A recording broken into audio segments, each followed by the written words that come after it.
Hey guys, I'm here today with Amy DePoint with Amy DePoint Wellness, and she's going to talk to you about how to optimize your fertility with acupuncture. So here she is. Hi! Alright, so as she said, my name is Amy DePoint, and I'll tell you a little bit about my background, and then I'll talk to you about acupuncture and traditional Chinese medicine. So back in 2005, I graduated from university with a master's in Oriental medicine.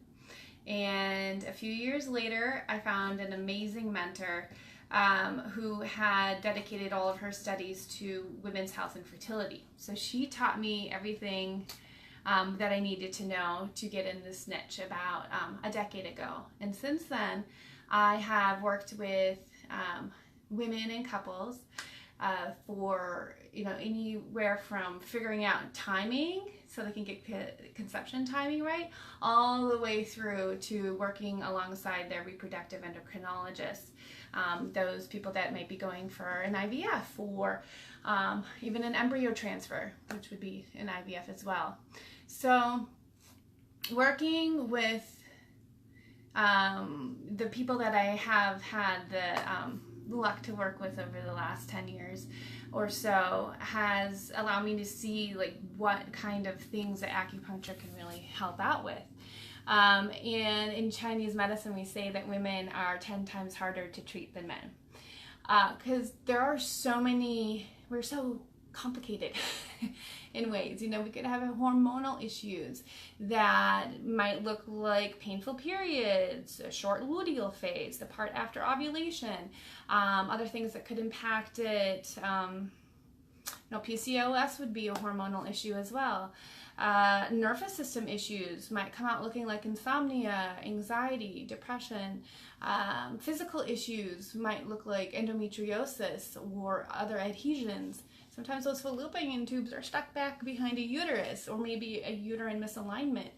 And so all these things that we can help work with women who might be having these little things. It might not come out in labs, it might be unexplained infertility, or it might be a very pointed diagnosis. And you might be working with Western medicine, or you might not be. And so acupuncture can work alongside or helping women coming from all different directions and what they're wanting. So one of the things I use, I brought some show and tell. For those of you who have not seen an acupuncture needle, I'm going to show you if you can even see it. There's about 2,000 points on the body that I can use to create this change. The point is to bring about balance, whether it's hormonal, nervous system, physical, mental, whatever it might be, all in one. Everything's intricately connected, right? But this is my tool of choice. Can you see it? It's extremely thin. And we choose, out of these thousands of points that we have on the body, the points that are going to help you. So we just insert them, usually I use a guide too, but we just insert them into the skin level and let them stay. Most people fall asleep after having needles in. It's incredibly relaxing, and it's very beneficial for all the stress that we have in our life too. You feel very relaxed and calm afterwards. So these are the acupuncture needles that I use. So I mentioned that I have a master's in Oriental medicine. That means that I work with herbs and different substances. And there are thousands of formulas that I can modify for a person as well. So my patients, I usually encourage them, along with acupuncture, if they're open to it, to work with herbal formulas, and that's part of traditional Chinese medicine. I don't usually use raw, but aren't they beautiful? These are different herbs and plants that we use. So this one's in particular for adding to bone broth. I use this a lot when I'm making bone broth, and it helps with digestion. But so there's lots of different formulas. Oftentimes they're tinctured or they're powder. And all this together helps not only treat the symptoms, like what a PCOS would be with the polycystic ovarian syndrome. You get a lot of follicles, right? That's a symptom, but we're also treating the underlying reason why that's happening, so the root cause.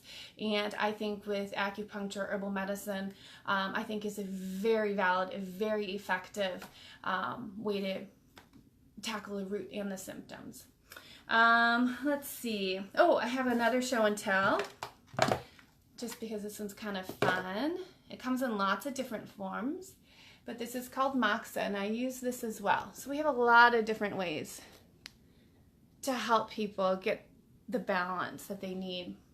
So that's Moxa. It's very warming. It's wonderful. I use it a lot more in winter. Cold hands and feet. I can solve that for you. Let's see, what else? Oh, and then IVF. I mentioned that earlier as well. And I don't know if Mayo, Rochester, allows me to come in. I think they do not. But up in the cities, I have been able to go into the clinic to be there for women who are doing IVF, and even some IUI. I had some patients who want me to be there for their IUI as well. And studies have shown tremendous results in not only conception rates when doing acupuncture before and after, but also carrying to full term. So I show up for patients who are doing IVF. I think it is incredibly effective, and it's powerful, and it works with what you're already doing with your the Western reproductive therapies. Is there anything else? Do you have any questions for me? Does that make sense? That's good. I am going to post a link to my website. You can learn a little bit more about me. I can probably post that in this live. And if you want, I can also, I don't know if this is possible, but if you comment or you want a guide, I have super simple guides, 10 top things to do for fertility for women and men. So men, you're not off the hook. I treat primarily women, but I also treat a lot of guys as well, or help guide them and give them these handouts so they women can show their partners. There are definite things that men can do as well to increase their sperm count and the mobility and motility of them. Okay. Okay. Well, thank you very much.